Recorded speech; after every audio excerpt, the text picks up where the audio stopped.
Students, हम लोग अब 3 फोर्सेस पढ़ चुके हैं और अब बारी है चौथे फोर्स की, जिसका नाम है स्प्रिंग फोर्स। बच्चों, स्प्रिंग की अगर हम लोग बात करें तो डेली लाइफ में हमारे ऑब्जर्वेशंस जो होते हैं हम लोग उन्हीं को रिलेट कर रहे हैं।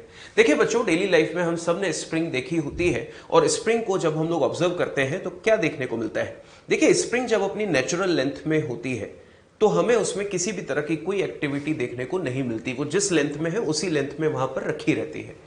पर अगर हम लोग इस स्प्रिंग को दोनों एंड्स को होल्ड करके इस तरह से एलोंगेट कर दें लाइक दिस, तो आप ऑब्जर्व करते हैं कि जैसे ही हम लोग इसको छोड़ेंगे स्प्रिंग वापस से अपने शेप को रीगेन कर लेती है। और इसी तरह से अगर स्प्रिंग के दोनों एंड्स को हम लोगों ने इस तरह से पकड़ के अगर स्प्रिंग को लाइक दिस कंप्रेस कर दें और उसको छोड़ें तो अचानक आप देखते हैं कि स्प्रिंग अपने शेप को रीगेन कर लेती है। तो स्प्रिंग की जैसे ही हम लोग लेंथ डिस्टर्ब करते हैं इन फॉर्म ऑफ एलोंगेशन या इन फॉर्म ऑफ कंप्रेशन, आप नोटिस करते हैं कि स्प्रिंग के अंदर एक फोर्स जनरेट हो रहा है जो स्प्रिंग को वापस से अपने शेप में लाने की टेंडेंसी रखता है। इस फोर्स को हम लोग नाम देते हैं रीस्टोरिंग फोर्स, जो स्प्रिंग में जनरेट हुआ है, इसलिए इसको हम लोग स्प्रिंग फोर्स का नाम भी देते हैं। बिल्कुल। तो बच्चों, यहां पर देखिए क्या लिखा हुआ है, when the two free ends of the spring are pulled away और pushed towards each other, the length of the spring is changed. जैसा अभी हमने बात की, the spring tends to come back to its original length और it develops an opposition to change in its length. This opposing force is the restoring force and the opposing force is directly proportional to the change in length. बच्चों देखिए, यहां पर animation में अगर आप ध्यान दें, ध्यान से ऑब्जर्व कीजिए, रेड कलर से ये जो एरो आप ऑब्जर्व कर रहे हैं ये रीस्टोरिंग फोर्स की डायरेक्शन बता रहा है। ये इक्विलिब्रियम पोजीशन यहां पर लिखी है, मतलब मानकर चलिए कि ये वो लाइन है जहां पर स्प्रिंग की लेंथ कैसी है, नेचुरल। अब आप इस एनिमेशन में ऑब्जर्व कीजिएगा कि जैसे ही स्प्रिंग को नेचुरल लेंथ से एलोंगेट या कंप्रेशन शो किया जा रहा है, स्प्रिंग फोर्स हमेशा उसके अगेंस्ट काम कर रहा है। चेक कीजिए, ये नेचुरल लेंथ है। जैसे ही स्प्रिंग अंदर की तरफ आई यानी कि कंप्रेस हुई तो फोर्स कहां लग गया, आउटवर्ड्स। और अब ये स्प्रिंग इक्विलिब्रियम से बाहर जा रही है, मतलब एलोंगेट हो रही है, तो फोर्स कहां लग रहा है, इनवर्ड्स। तो आपने नोटिस किया कि स्प्रिंग में जैसे अगर हम लोग मान लेते हैं इक्विलिब्रियम पोजीशन, हमेशा सबसे पहले स्प्रिंग का एलोंगेशन या कंप्रेशन कहां से देखा जाता है, उसकी इक्विलिब्रियम पोजीशन से। इक्विलिब्रियम पोजीशन से जितना भी डिस्प्लेसमेंट होगा आउटवर्ड्स या इनवर्ड्स, जो फोर्स की डायरेक्शन होगी वो हमेशा इस डिस्प्लेसमेंट के अपोजिट आ रही है। तो बच्चों, अगर हम लोग यहां पर इसके रिलेशन को लिखें कि स्प्रिंग फोर्स कैसे डिनोट किया जाता है, तो देखिए स्प्रिंग फोर्स Fs से मैंने इसको डिनोट किया, is directly proportional to minus of x।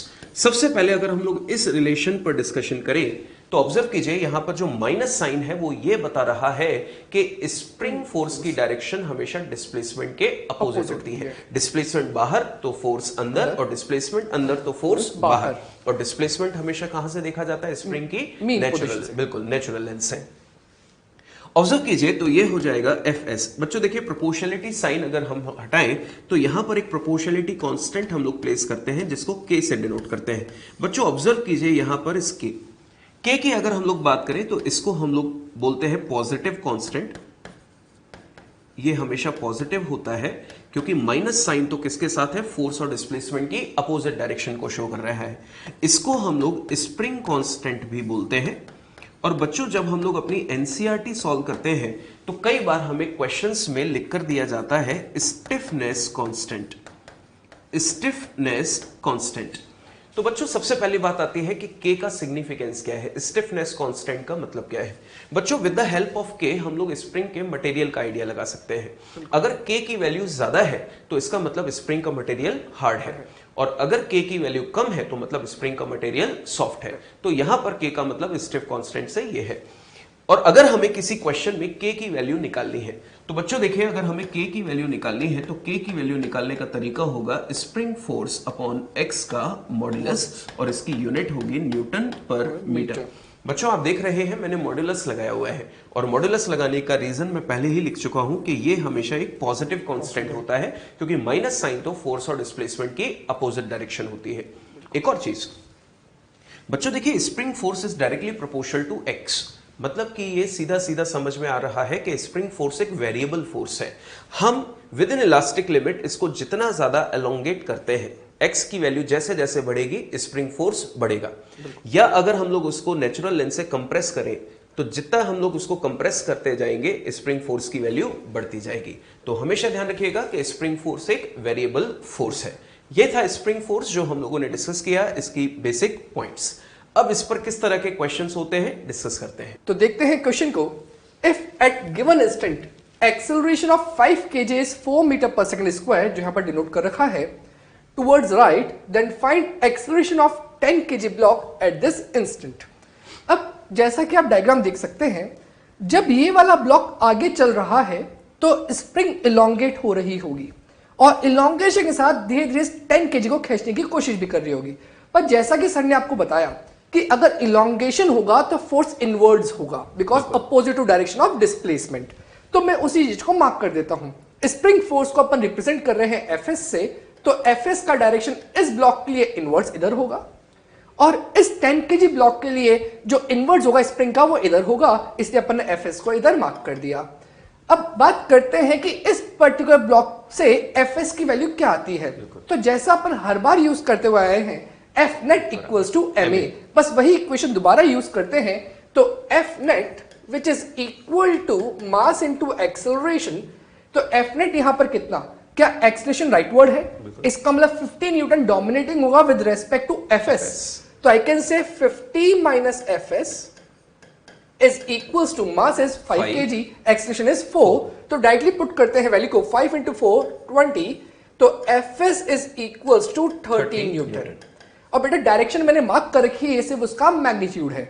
तो अब मैं बात कर रहा हूं 10 kg ब्लॉक की, बिकॉज आपसे क्या बोला गया है, find acceleration of 10 kg block. तो क्या यहां पर भी Fs सेम ही है? अगर Fs सेम है तो I can say on this block there is only one horizontal force which is Fs। तो Fs is equals to mass into acceleration. Fs is 30, इसका मास 10 इनटू एक्सेलरेशन जो आपको ढूंढना है। तो एक्सेलरेशन की वैल्यू आ गई 3 मीटर पर second square, and this is again towards right side, because पूरा मोशन राइट साइड ही हो रहा है।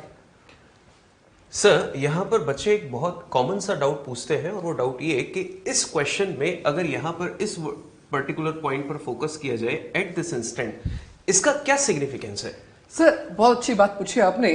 बच्चों ये बात बहुत ध्यान से सुनना कि इसका ये सिग्निफिकेंस है कि जैसे जैसे ब्लॉक आगे बढ़ता जाएगा इसके इलोंगेशन में चेंज आएगा। और सर ने एक वर्ड पे आपको ध्यान रखने को बोला था, वेरिएबल फोर्स। तो क्या स्प्रिंग के अंदर वेरिएबल फोर्स है? इसका मतलब अगर डिस्प्लेसमेंट चेंज हुआ तो फोर्स चेंज होगा। इसलिए ये वर्ड लिखना बहुत इंपॉर्टेंट है कि अपन सिर्फ उस इंस्टेंट की बात कर रहे हैं जिस इंस्टेंट पर यहां पर 4 मीटर पर सेकेंड स्क्वायर है और एक फिक्स वैल्यू ऑफ Fs होगी। इसलिए जब अपन इसको सॉल्व कर रहे हैं तो अपन एक इंस्टेंट को सॉल्व करते हैं और कोई ड्यूरेशन को सॉल्व नहीं करते, बिकॉज यहां पर फोर्स कैसी है, वेरिएबल। बिल्कुल सर। बच्चों अब बात करते हैं नेक्स्ट क्वेश्चन की, और क्वेश्चन में दिया हुआ है 2 blocks A and B of masses 3m and m respectively are connected by a massless and inextensible string। जैसा कि आप ऑब्जर्व कर रहे हैं, ये एक स्ट्रिंग है और इससे 2 ब्लॉक्स कनेक्टेड हैं A और B, और उनके मासेस हमें दिए हैं। आगे बोला गया है the whole system suspended by a massless spring as shown. यहां पर एक आइडियल स्प्रिंग हमको दी है, यानी कि massless spring. The magnitude of acceleration of A and B immediately after the string is cut are respectively. बच्चों अगर हम लोग इस पर्टिकुलर पॉइंट पर ध्यान दें तो अगेन ये वही बात आ गई जैसा अभी आपको सर ने समझाया था। यहां भी वही वर्ड लिखा हुआ है, immediately after the string is cut. मतलब हम लोग नोटिस कर रहे हैं कि जब भी स्प्रिंग का क्वेश्चन हमको देखने को मिलेगा तो कहीं ना कहीं at the same instant, eight this instant, just after, इस तरह के वर्ड्स काफी कॉमन सुनने को या देखने को मिल सकते हैं। बच्चों इनिशियली क्या बोला गया है कि जो दोनों ब्लॉक्स थे वो सस्पेंडेड थे रेस्ट पे, मतलब किसी भी तरह का कोई मोशन नहीं था जब तक हमने स्ट्रिंग को नहीं काटा था। और हम जानते हैं कि रेस्ट मतलब सभी फोर्सेस एक दूसरे को बैलेंस कर रहे होंगे। तो ऑब्जर्व कीजिए, अगर सभी फोर्सेस एक दूसरे को बैलेंस कर रहे हैं तो वो फोर्सेस कौन कौन से हैं पहले मार्क कर लेना जरूरी है। बच्चों देखिए यहां पर इस पर एक फोर्स लग रहा होगा, कौन सा, mg। हम चाहें तो इनको अलग करके बना सकते हैं, पर फिलहाल एक बार हम लोग इसमें मार्क कर लेते हैं। यहां पर और यहां पर आप देख सकते हैं कि स्ट्रिंग जो है वो बंधी हुई है, तो tension force along the string and always away from the body. बिल्कुल। और इसी तरह से स्प्रिंग फोर्स यहां पर बच्चों सोच के देखिए कि जब हम लोगों ने इस ब्लॉक को सस्पेंड किया होगा तो ये जो स्प्रिंग है वो क्या हो गई होगी, एलोंगेट। और अगर वो एलोंगेटेड है तो अपने शेप को रिस्टोर करने के लिए फोर्स कहां लगा रही होगी, इनवर्ड्स। तो देखिए इनवर्ड्स अगर लगा रही है तो ये Fs और यहां पर भी क्या लग रहा होगा, Fs। और साथ में इस ब्लॉक का जो mg होगा वो मैं यहां मार्क कर देता हूं, दैट इज 3mg। बच्चों वैसे तो फोर्सेस हम लोगों ने सभी मार्क कर दिए, बट अगर हम लोग इनको फ्री बॉडी डायग्राम में बना लें तो देखिए ये है ब्लॉक ए, जिससे हमें पर्टिकुलर फोर्सेस की वैल्यू पता चल जाएगी। देखिए बच्चों ए एंड बी, सबसे पहले अगर बी पर बात करें तो इसका मास कितना है m, तो इस पर नीचे की तरफ फोर्स लग रहा होगा mg। ऊपर की तरफ इस पे लग रहा है टेंशन फोर्स T, तो यहां से हमें T की वैल्यू मिल गई कितनी, mg।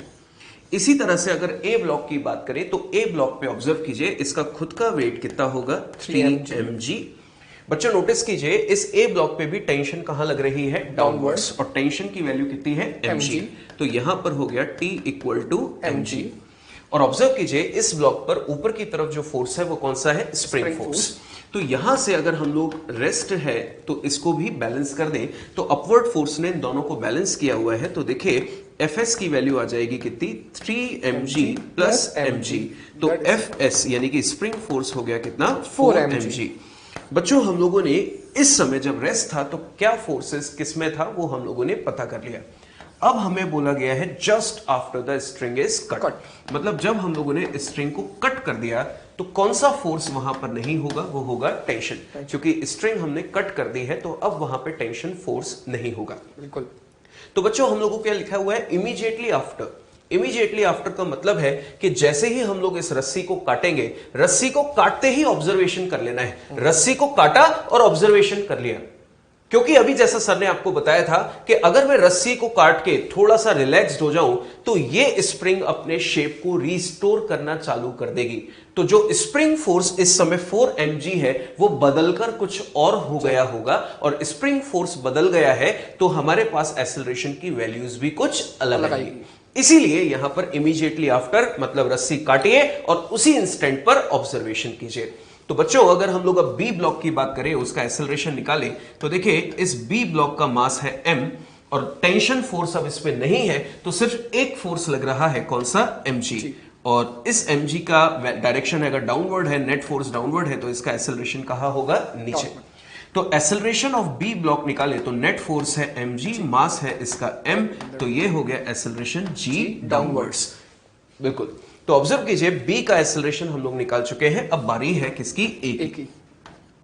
ए पर नीचे की तरफ इसका खुद का वेट है कितना, 3mg, और ऊपर की तरफ स्प्रिंग फोर्स हम लोग निकाल चुके हैं एट दिस इंस्टेंट, वो कितना है, 4mg। तो ये हो जाएगा spring force is equal to 4mg। और टेंशन फोर्स जो लग रहा था वो अब नहीं है क्योंकि रस्सी काटी जा चुकी है। तो बच्चों देखकर बताइए, ऊपर 4mg नीचे 3mg, जो ग्रेटर है वो कौन सा है, अपवर्ड फोर्स, मतलब नेट फोर्स ऊपर की तरफ है तो इसका एक्सेलरेशन होगा अपवर्ड। तो अगर मैं एक्सेलरेशन ऑफ ए कैलकुलेट करूं तो नोटिस कीजिए बच्चों, net force upward minus downward, तो 4mg माइनस 3mg कितना बचेगा, mg। बिल्कुल, 4mg माइनस 3mg, और टोटल मास इसका कितना है, 3m। तो आंसर आ जाएगा कितना, mg अपॉन 3m, m से m कैंसिल, तो ये हो गया g/3 अपवर्ड्स। तो बच्चों एक बहुत इंपॉर्टेंट क्वेश्चन था, नीट एग्जाम में भी ये क्वेश्चन हमसे पूछा गया है और एक अच्छा क्वेश्चन था। अगेन मैं वापस से बोलूंगा कि इस पर्टिकुलर वर्ड पर आपको ध्यान रखना है। बिल्कुल। बढ़ते हैं बच्चों अपने नेक्स्ट क्वेश्चन की तरफ, and the question is, the system shown in the figure is in equilibrium when string A is cut, then what will be the initial acceleration of upper and lower block immediately after the string is cut. जैसा कि sir ने आपको बताया था कि immediately का मतलब आपको शायद समझ में आ चुका है, उस इंस्टेंट पर, जिस इंस्टेंट पर जस्ट कट करा है, और आपको बताना है इन दोनों ब्लॉक्स का एक्सेलरेशन क्या होगा जब आपने इस ए स्ट्रिंग को कट कर दिया। तो पहले अपन बात करते हैं इसकी फ्री बॉडी डायग्राम की। तो क्या इस 2 kg पर नीचे इसका खुद का mg लग रहा होगा, मैं डायरेक्टली लिख रहा हूं 2g which is equal to 20।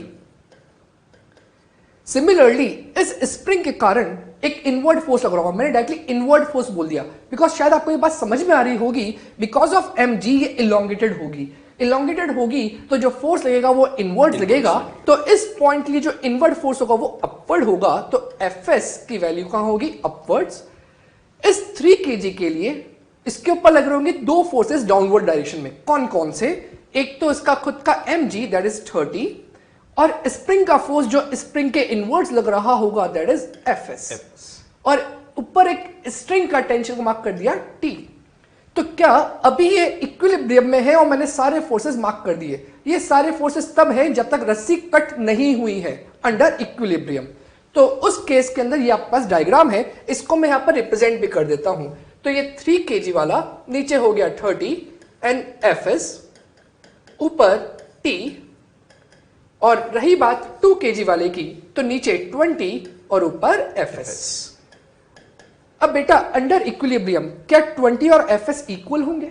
इसका मतलब Fs की वैल्यू 20 आ चुकी है, तो मैं डायरेक्टली यहां पर क्या लिख देता हूं 20 न्यूटन। अगर ये 20 है तो यहां पर भी 20 होगा, दिस इज ऑल्सो 20। अब मेरे को बोला गया कि ए को कट कर दिया, क्या कट करते ही स्ट्रिंग स्लैक हो जाएगी? स्लैक होने का मतलब टेंशन जीरो हो गई।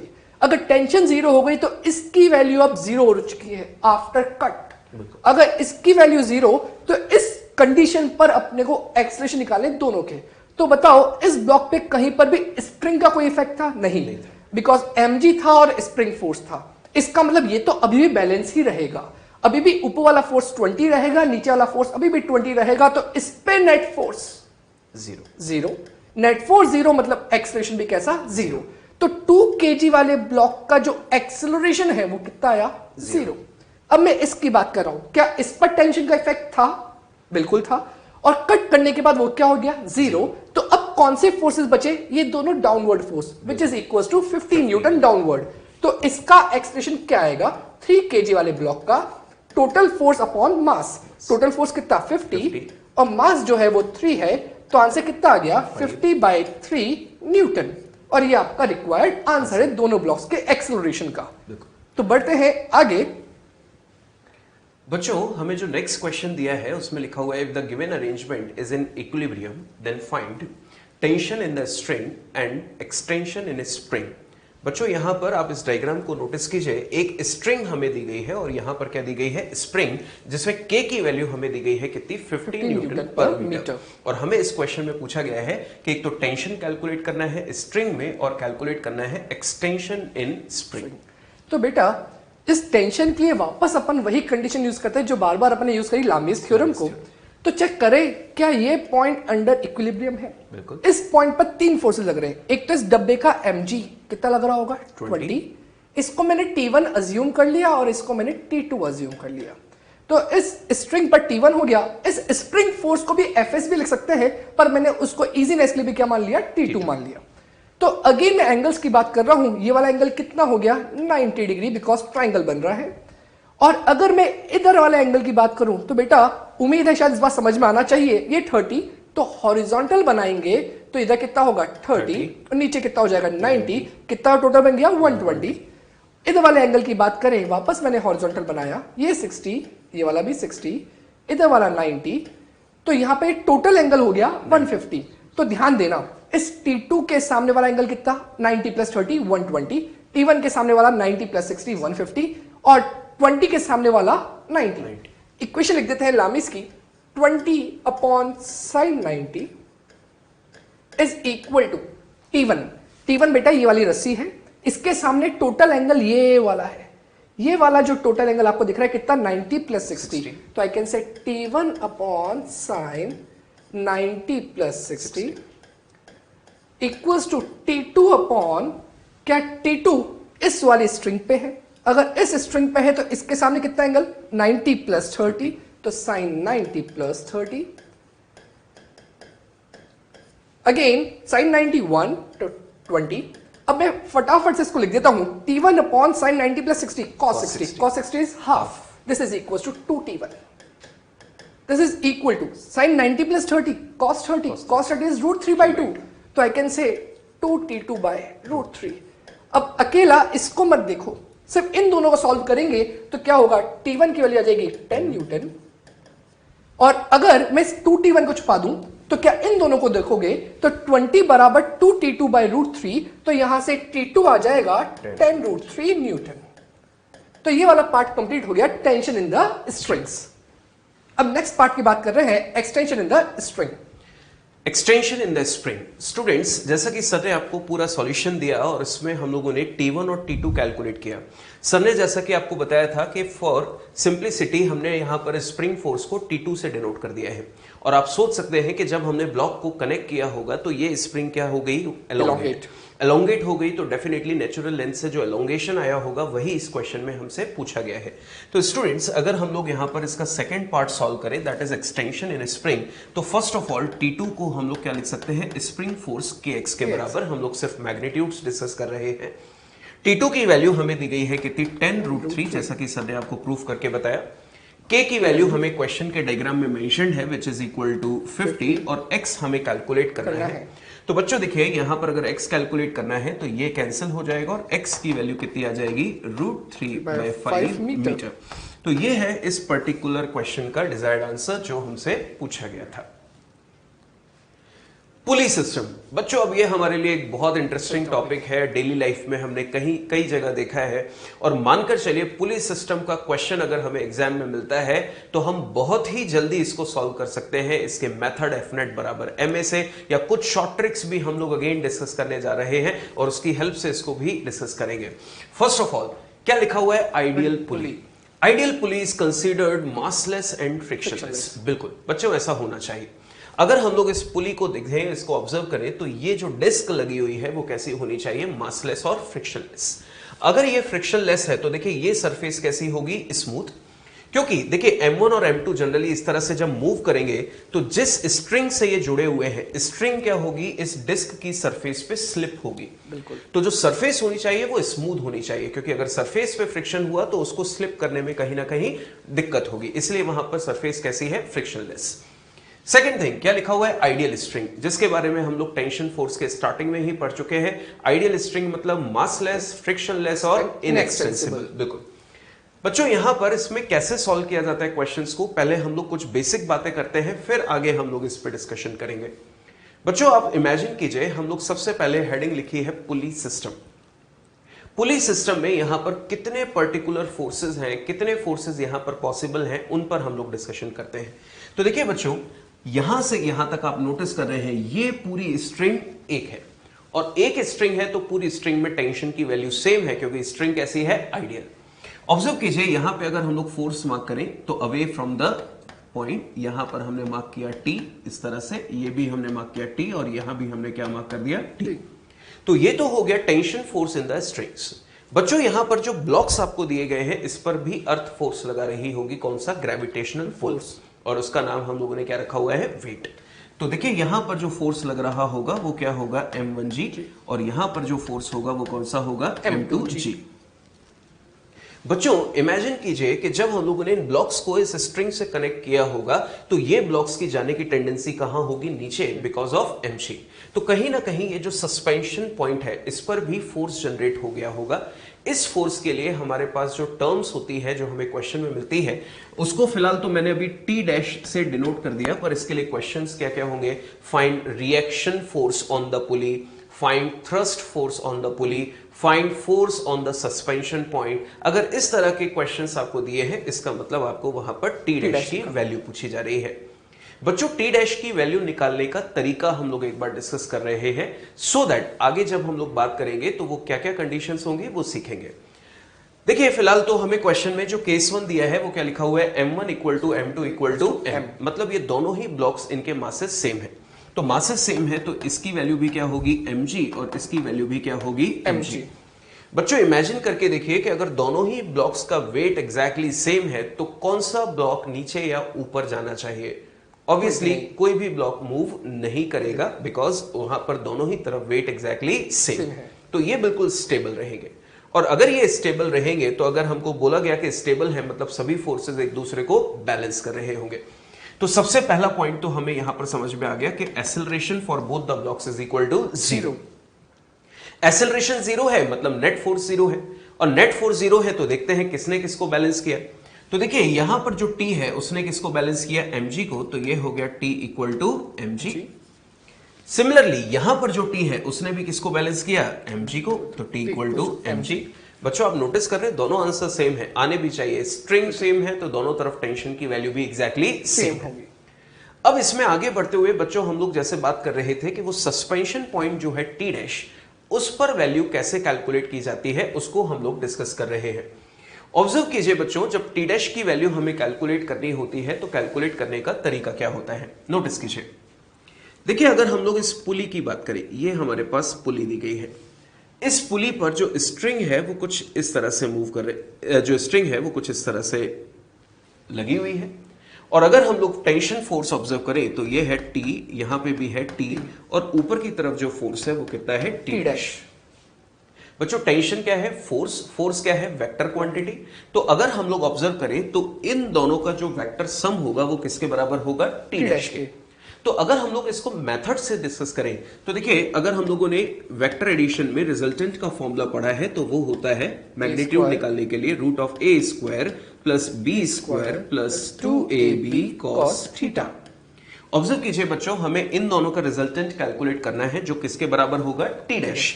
तो देखिए मैंने इसको आर को नाम दे दिया टी डैश। ऑब्जर्व कीजिए इन दोनों को ऐड करना है, दोनों पैरेलल वेक्टर्स हैं, वैसे तो डायरेक्टली आंसर आएगा t plus T is equal to 2t, पर जैसा मैंने बोला हम मेथड पर बात कर रहे हैं क्योंकि उसकी हमें जरूरत है। देखिए A square plus B square plus 2ab cos, दोनों पैरेलल है तो ये 0। तो after simplifying this we will get t dash is equal to 4t square, और 4t स्क्वायर की वैल्यू कितनी हो गई, 2t। मतलब कि इस सस्पेंशन पॉइंट पर जो वैल्यू होगी टेंशन की वो कितनी होगी, 2t। और 2t की वैल्यू अगर हमसे पूछा जाए तो t अगर mg है तो ये कितना हो जाएगा, 2mg। बच्चों इस मेथड को बताने का एक रीजन था, उसका रीजन ये क्योंकि अगर इस तरह का हमें क्वेश्चन में पुली सिस्टम दिया है तो बड़ी आसानी से हम बोल देंगे t plus T is equal to 2t। पर कई बार हमें क्वेश्चंस ऐसे भी देखने को मिलेंगे, नोटिस कीजिए कि ये एक टेबल का कॉर्नर है, यहां पर इस तरह से पुली अटैच्ड है और स्ट्रिंग कुछ इस तरह से पास हो रही है लाइक दिस। तो ये एक टेंशन फोर्स ऐसे और ये एक टेंशन फोर्स ऐसे। नोटिस कीजिए दोनों टेंशन फोर्स कितने एंगल पर है, 90 डिग्री। तो हम क्या करेंगे, 90 की वैल्यू मतलब थीटा की वैल्यू 90 यहां रखेंगे, cos 90 कितना हो जाएगा, 0। और इस सिचुएशन को सॉल्व करेंगे तो जो नेट t डैश की वैल्यू आएगी वो कितनी आएगी, √2t। अगर हमारे पास क्वेश्चन का फॉर्मेशन कुछ ऐसा दिया है, एक इंक्लाइन प्लेन दिया है और ये एंगल हो गया कितना, थीटा, और यहां पर हमें पुली दी गई है लाइक दिस, और इस तरह से स्ट्रिंग इससे पास हो रही है और टेंशन फोर्स इस तरह से काम कर रहा है। ये एंगल कितना, 90, और ये एंगल कितना हो जाएगा, 90 माइनस थीटा। तो ऑब्जर्व कीजिए बच्चों, अगर ये एंगल हमको मिल गया है तो वापस से थीटा की जगह रख देंगे 90 माइनस थीटा और इस इक्वेशन से वैल्यू मिल जाएगी। तो इक्वेशन बताने का सिर्फ इतना सा रीजन था कि कैसा भी अरेंजमेंट हो हम बस एंगल वहां पर पता कर लें और एंगल की वैल्यू प्लेस करते जाएं तो हमें अपने आंसर्स मिलते जाएंगे। बिल्कुल बच्चों ये था केस 1 और कुछ बेसिक पॉइंट्स जो हम लोगों ने सीखे। बढ़ते हैं अपने केस 2 की तरफ। तो केस 2 है, डायग्राम सेम, बट एक बात ध्यान देनी है, यहां पर m1 is more than m2 है। पहले वाली कंडीशन में सर ने दोनों के मासेस इक्वल कंसीडर करे थे, अब अपन कंसीडर कर रहे हैं कि m1 बड़ा है और m2 छोटा है। तो आप खुद भी सोच सकते हैं, अगर एक तराजू हो उसके अंदर m1 बड़ा हो और m2 छोटा हो तो ये वाली साइड कहां जाएगी, नीचे, और ये कहां जाएगी, ऊपर। अगर ये रेस्ट कंडीशन से नीचे गई और उसके बाद ये ऊपर गई, इसका मतलब कहीं ना कहीं तो इसके अंदर एक्सेलरेशन आया होगा, और एक्सेलरेशन आया होगा तो ये स्ट्रिंग कहीं ना कहीं कुछ ना कुछ खिंची होगी। खींचने का मतलब उसके अंदर कोई ना कोई टेंशन आई होगी। अगर टेंशन आई होगी, एक्सेलरेशन आया होगा, तो उसकी वैल्यूज क्या होंगी वो अपन यहां पर देखते हैं।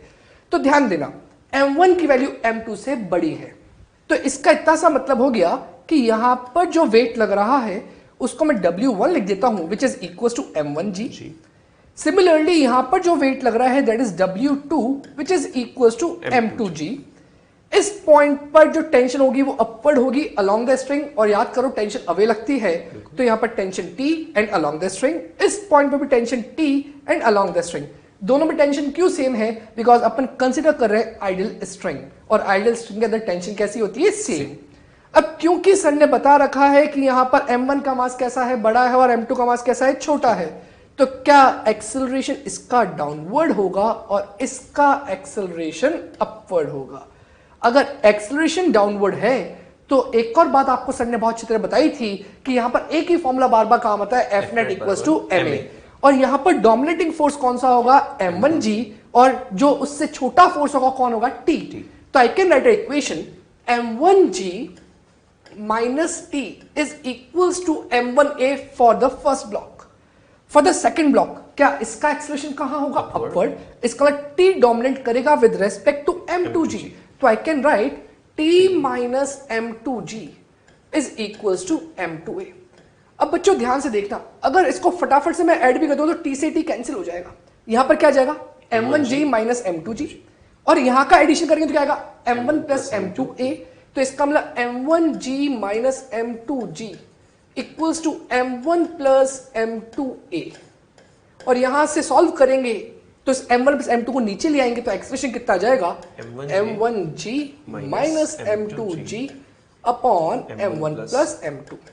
तो बेटा एक चीज तो अपने पास आ गई, दैट इज एक्सेलरेशन. अब दूसरी बात मैंने क्या बोली थी? टेंशन. तो क्यों ना इस एक्सप्रेशन को इन दोनों में से किसी भी इक्वेशन में रख देते हैं. अगर मैं इसको उठा के इस इक्वेशन में रख देता हूं तो आफ्टर सॉल्व आप इसको डायरेक्टली पुट करके चेक करेंगे तो सॉल्व करने के बाद टेंशन की वैल्यू आएगी 2 m1 m2g upon m1 plus m2. अब यहां पर एक छोटी सी बात और ध्यान रखनी है. ये दो फॉर्मूलेस तो आ ही गए हैं, पर अगर आपको आंसर वेट के फॉर्म में पूछा हो, मतलब W के फॉर्म में पूछा हो, तो अपन कैसे लिखेंगे? तो ध्यान देना, क्या W1 is equals to M1g होता है? तो I can say M1 is equals to W1 by G. Similarly M2 is equals to W2 by G. तो अगर मैं इस इक्वेशन की बात करूं तो यहां पर ऊपर M1g तो एक बन जाएगा, पर M2 के साथ एक g कम पड़ रहा है, तब जाके तो वो W बन पाता. तो क्यों ना ऊपर और नीचे g से मल्टीप्लाई कर देते हैं. अगर मैं ऊपर और नीचे g से मल्टीप्लाई और डिवाइड कर देता हूं तो क्या होगा? t बराबर 2 m1 g into m2g upon m1 plus m2 into g. ध्यान देना, नीचे कोई g नहीं था, अब g आ चुका है, ऊपर 2 g हो गए तो एक g कैंसिल हो जाएगा, वापस ये इक्वेशन बन जाएगी. पर क्या ये m1g बन गया w1, m2g बन गया w2. इस g को अंदर मल्टीप्लाई कर दो तो ये बन जाएगा m1g, ये बन जाएगा m2g, that is equal to w1 plus w2. तो आई कैन राइट t बराबर 2w1 w2 upon w1 plus w2. और अगर एक्सेलरेशन की बात करें तो वापस वही चीज, m1g w1 m2g w2. इस m1 को लिख दो ये w1 बाई जी, m2 लिख दो w2 बाई जी. एलसीएम लोगे तो g ऊपर आ जाएगा, तो इक्वेशन बन जाएगी w1 minus w2g upon w1 plus w2. तो बच्चों आपने देखा पूरे मेथड से सर ने आपको एक्सप्लेन किया कि किस तरह से फ्री बॉडी डायग्राम बना के और एफनेट बराबर ma, जो हमारे लिए एक बहुत बेहतरीन इक्वेशन है जिससे पूरा चैप्टर ही सॉल्व हो रहा है. बट जैसा हम लोगों ने बात कर रहे थे कि इस क्वेश्चन को या पुली के क्वेश्चंस को शॉर्ट ट्रिक से कैसे सॉल्व किया जाए, तो बच्चों अब शॉर्ट ट्रिक कैसे हमें अप्लाई करनी है उस पर डिस्कशन करते हैं. ऑब्जर्व कीजिए वापस से बच्चों, वही डायग्राम है m1 एंड m2 और हम लोग वही चीज कंसीडर कर रहे हैं that m1 is greater than m2. वही चीज हमने कंसीडर की है. अब अगर हम लोग ऑब्जर्व करें तो टेंशन फोर्स हमने मार्क कर दिया है वापस से पूरी स्ट्रिंग में सेम. यहां पर हम लोगों ने मार्क कर दिया है m1g और यहां हम लोगों ने मार्क कर दिया है m2g. बच्चों m1 की वैल्यू ज्यादा है तो सर आपको बता चुके हैं कि इसका एक्सेलरेशन डाउनवर्ड होगा और इसका एक्सेलरेशन अपवर्ड होगा. बच्चों अगर हमें इसका एक्सेलरेशन कैलकुलेट करना है तो आप ऑब्जर्व कर रहे हैं दोनों ही ब्लॉक सेम एक्सेलरेशन से मूव कर रहे हैं. बस फर्क इतना है कि ये अगर डाउनवर्ड एक्सेलरेटेड है तो ये अपवर्ड एक्सेलरेटेड. मैग्नीट्यूड सेम है, बस डायरेक्शन अलग है. ये जिस वेलोसिटी से नीचे आ रहा है ये उसी वेलोसिटी से ऊपर जा रहा है. इसका डिस्प्लेसमेंट जितना डाउनवर्ड होगा उतना ही इसका अपवर्ड होगा. बस मैग्नीट्यूड सेम है, बाकी डायरेक्शंस अलग अलग है. तो अगर हम लोग एक्सेलरेशन कैलकुलेट करें, इसका मैग्नीट्यूड कैलकुलेट करें, तो सबसे पहले एक्सेलरेशन ऑफ सिस्टम हम लोग निकाल रहे हैं. तो हमने लिखा net external force upon m total. तो बच्चों अगर हम लोग नेट एक्सटर्नल फोर्स की बात करें तो देखिए हमारे पास जो हेडिंग थी वो क्या था? पुली सिस्टम. और पुली सिस्टम के अंदर कौन कौन आता है? ये डिस्क है, ये ब्लॉक है, ये आपस में एक दूसरे पे जो फोर्स लगा रहे हैं, ये स्ट्रिंग है, ये सब इंटरनल फोर्सेस है सिस्टम के अंदर के. मैंने बोला पुली सिस्टम में डिस्क है, स्ट्रिंग है, ब्लॉक है, ये आपस में एक दूसरे पे जो फोर्स लगा रहे हैं वो है इंटरनल फोर्स. जबकि अर्थ को मैंने पुली सिस्टम के अंदर कंसीडर नहीं किया. तो अर्थ जो फोर्स लगा रही है यानी कि mg, वो कैसा है? External force. और अगर वो एक्सटर्नल फोर्स है तो हमें यहां पर क्या चाहिए? सिस्टम का एक्सेलरेशन निकालने के लिए एक्सटर्नल फोर्सेस की वैल्यू. अब बच्चों देखिए एक्सटर्नल फोर्स कौन से हैं, M1G एंड M2G, और नेट फोर्स जब हम लोग निकालते हैं तो कैसे लिखते हैं, ग्रेटर माइनस स्मॉलर। बट बच्चों मैं यहां पर आपसे एक डिस्कशन करना चाहूंगा और आपको उस पर ध्यान देना है। देखकर बताइए M1G और M2G क्या ये दोनों एक ही डायरेक्शन में लग रहे हैं, मतलब नीचे डाउनवर्ड। M1G और M2G क्या ये एक ही डायरेक्शन में लग रहे हैं? यस। कहां लग रहे हैं? नीचे। तो बच्चों आप सोचकर देखें कि ये दोनों फोर्सेस एक दूसरे का सपोर्ट कर रहे हैं या अपोज कर रहे हैं? अपोज। बिल्कुल, क्योंकि बच्चों यहां पर कई बार हमारे सोचने में आ जाता है, हम लोग जब प्रैक्टिस करते हैं कि ये दोनों ही सेम ही डायरेक्शन में लग रहे हैं, सेम डायरेक्शन में लग रहे हैं तो दोनों ऐड कर देंगे। ध्यान रखें ये दोनों फोर्सेस नीचे की तरफ तो लग रहे हैं पर एक ही बॉडी पर नहीं लग रहे, ये अलग अलग बॉडी पर लग रहे हैं, मतलब ये एक दूसरे का अपोज कर रहे हैं। आप चाहें तो इमेजिन करके देख लें कैसे। ये M1 है और इस पर M1G है। मान लो एक पर्सन है, इस M1 को अपनी तरफ नीचे खींचना चाहता है ऐसे, और यहां पर दूसरा पर्सन है वो M2 को अपनी तरफ खींचना चाहता है ऐसे। तो इमेजिन कीजिए कि मैं इसको नीचे खींच रहा हूं और उधर से ये नीचे खींच रहे हैं, तो मैं चाहता हूं ये नीचे आए, ये चाहते हैं वो नीचे आए, तो इसका मतलब ये है कि हम एक दूसरे का अपोज कर रहे हैं। तो बताओ बच्चों बॉडीज जाएंगी किसकी तरफ, जो ज्यादा फोर्स लगाएगा, और इनमें से ज्यादा फोर्स कौन सा है? M1G, क्योंकि हम बात कर चुके हैं M1 is greater than M2।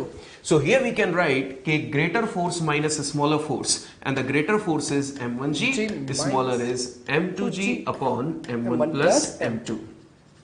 बच्चों नोटिस कीजिए एक्सेलरेशन ऑफ सिस्टम, जैसा अभी आपने सर से सीखा था पूरे मेथड से, वही आंसर हम लोग निकाल चुके हैं और उस आंसर को हम लोगों ने बड़ी जल्दी सॉल्व किया।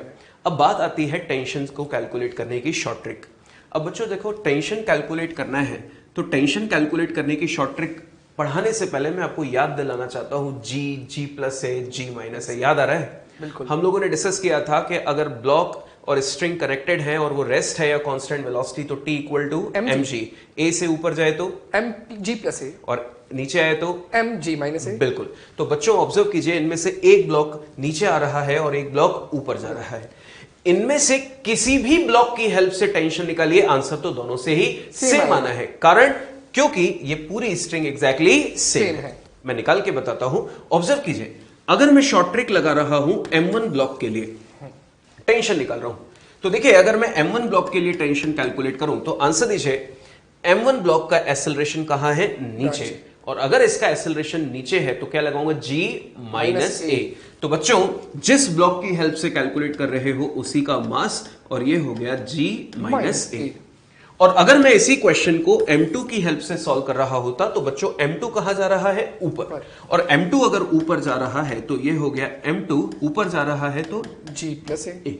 तो बच्चों हम लोगों ने ऑब्जर्व किया कि जिस पर्टिकुलर ब्लॉक की हेल्प से सॉल्व कर रहे हो उसी का मास, उसका एक्सेलरेशन चेक करो अपवर्ड या डाउनवर्ड तो G प्लस ए या G माइनस ए। बच्चों ये शॉर्ट ट्रिक हम लोगों ने लगाई है जब एक्सेलरेशन वर्टिकली अपवर्ड या वर्टिकली डाउनवर्ड हो, तो इस चीज का ध्यान रखना है।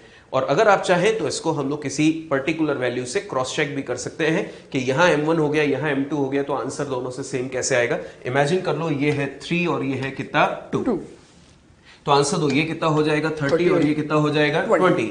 तो एक्सेलरेशन हो जाएगा net external force upon total mass, तो एक्सेलरेशन की वैल्यू कितनी आ गई? 2 मीटर पर सेकंड स्क्वायर। और अगर मैं अब T की वैल्यू निकालूं 3 kg के लिए तो आंसर दो 3 kg कहां जाएगा? नीचे, तो 3G माइनस ए। ऑब्जर्व कीजिए G की वैल्यू 10, एक्सेलरेशन 2, तो ये हो गया 24। और अगर हम लोग 2 kg की हेल्प से निकाले तो 2 kg कहां जा रहा है? ऊपर, G प्लस ए, तो ये हो जाएगा G यानी कि 10 प्लस ए यानी कि 2। आंसर अगेन कितना आ गया? 24। नोटिस किया आंसर दोनों से एग्जैक्टली सेम आ रहा है। So with the help of this method या ये इस पर्टिकुलर ट्रिक से हम लोग क्वेश्चन को जल्दी से सॉल्व कर सकते हैं। पर बच्चों ट्रिक ही होती है, हम लोग इन तरह के क्वेश्चन में ट्रिक लगा सकते हैं बट हमारे लिए मेथड प्रैक्टिस में आना बहुत जरूरी है क्योंकि ट्रिक हमें याद रखना पड़ती है। पर आप देख रहे हैं मेथड में याद रखने की जरूरत कहां है? F net बराबर ma। तो हम सभी का यूज करना सीखेंगे बट हमेशा सजेशन रहेगा कि मेथड को कभी नहीं छोड़ना है, मेथड पे प्रैक्टिस हमारी हमेशा होनी चाहिए। बिल्कुल। तो नेक्स्ट क्वेश्चन देखते हैं, find acceleration of blocks and tension in the string. अब जैसा कि यहां पर आप देख सकते हो, इस बार 2 की जगह 3 ब्लॉक्स हैं। अगर 2 की जगह 3 ब्लॉक्स हैं तो वापस वो 2 तरीके आते हैं, या तो बेसिक मेथड से करें या शॉर्ट ट्रिक से करें। तो एक काम करते हैं, एक बार आपको हम दोनों मेथड से सॉल्व करके दिखाते हैं। मैं अपने बेसिक मेथड से दिखाता हूं, एक बार से आपको शॉर्ट ट्रिक से फटाफट समझा देंगे। तो अगर मैं इस ब्लॉक की बात करता हूँ 3 kg की, तो यहाँ पर कितना mg लग रहा होगा 30। टेंशन कहाँ होगा t ऊपर, इस पॉइंट पे टेंशन कहाँ होगा t ऊपर। ध्यान देना इस 3 से 2 तक एक कॉमन स्ट्रिंग है, इसलिए मैं t सेम लिखा है, और यहां पर इसका mg कितना हो गया 20। पर क्या इस स्ट्रिंग का टेंशन भी t होगा क्या? नहीं, क्योंकि स्ट्रिंग सेम नहीं है। अपन ने पढ़ा था स्ट्रिंग चेंज तो टेंशन चेंज हो सकती है।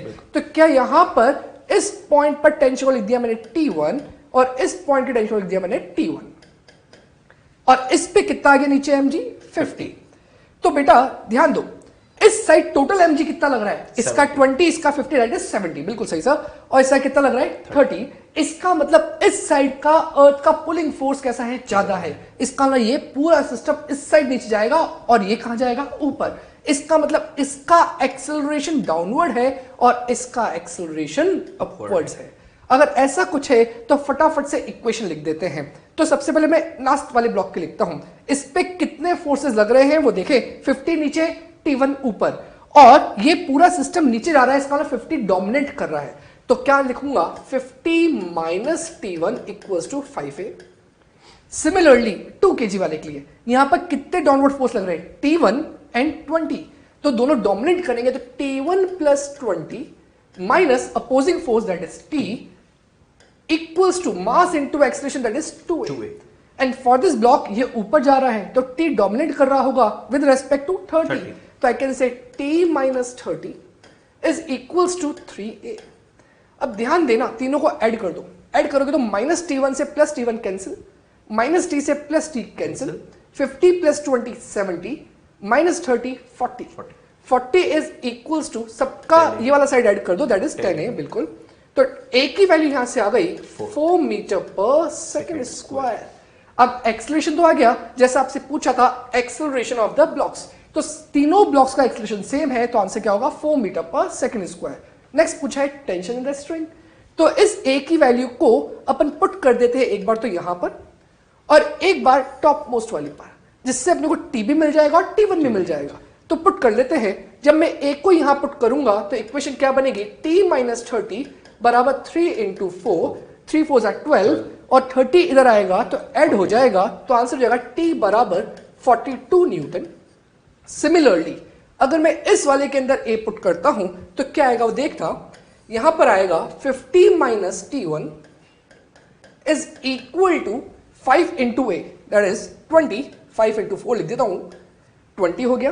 क्या ये T1 इधर आएगा और 20 इधर जाएगा तो सब्ट्रैक्ट हो जाएगा दैट इज 30, बिल्कुल सही सर। तो T1 की वैल्यू आएगी 30 न्यूटन। तो आपके पास वो सभी आंसर आ गए हैं जो क्वेश्चन में पूछे गए हैं, पर ये तो है बिल्कुल बेसिक मेथड, और चेक करते हैं सर का बिल्कुल फटाफट वाला मेथड। बिल्कुल बच्चों, अब हम लोग बात करते हैं शॉर्ट ट्रिक की, जैसा कि हम लोगों ने अभी अभी सीखी। बच्चों शॉर्ट ट्रिक जब हमें निकालनी है तो जल्दी से अपना आंसर्स रेडी रखिए। Acceleration of system, net external force upon total mass. बच्चों नेट एक्सटर्नल फोर्स कौन सा है, mg, और mg अगर देखें तो सर आपको बता चुके हैं कि इस साइड डोमिनेटिंग ज्यादा है, 50 प्लस 20 कितना 70, वो पूरे सिस्टम को नीचे लेकर आ रहा है, जबकि ये वाला 30 उसका अपोज कर रहा है। तो ये हो गया 70 और ये हो गया 30, तो नेट फोर्स हो गया 70 माइनस 30, टोटल मास कितना है 10। तो अगेन सॉल्व करने पर एक्सेलरेशन कितना आया 4 मीटर पर सेकेंड स्क्वायर। बच्चों अब बात करते हैं टेंशन फोर्स कैलकुलेट करते हैं, और सबसे पहले मैं निकाल रहा हूं T, और T निकाल रहा हूं with the help of 3 kg। तो बच्चों देखिए अगर 3 kg की हेल्प से T निकालेंगे तो मास कौन सा लेंगे 3 kg, जिसकी हेल्प से निकाल रहे हैं। 3 kg कहां जा रहा है ऊपर, तो G प्लस A। तो देखिए 3G प्लस A, G की वैल्यू 10, A की वैल्यू कितनी 4, और ये सॉल्व करने के बाद आ गया 42 न्यूटन। सेम आंसर बिल्कुल। और अगर हम कैलकुलेट कर रहे हैं T1 with the help of 5 kg, तो देखिए बच्चों 5 kg कहां जा रहा है नीचे, और नीचे जा रहा है तो हम लिखेंगे G माइनस A। तो G की वैल्यू 10, A की वैल्यू हम निकाल चुके हैं 4, ये हो गया 6 into 5 which is equal to 30 newton, exactly 6। तो आपने नोटिस किया ये रहा पूरा मेथड जिसको कभी नहीं छोड़ना है, और ये रही हमारी ट्रिक कि अगर इस तरह के क्वेश्चन आ जाए तो ट्रिक से भी हम लोग अपना टाइम बचा सकते हैं।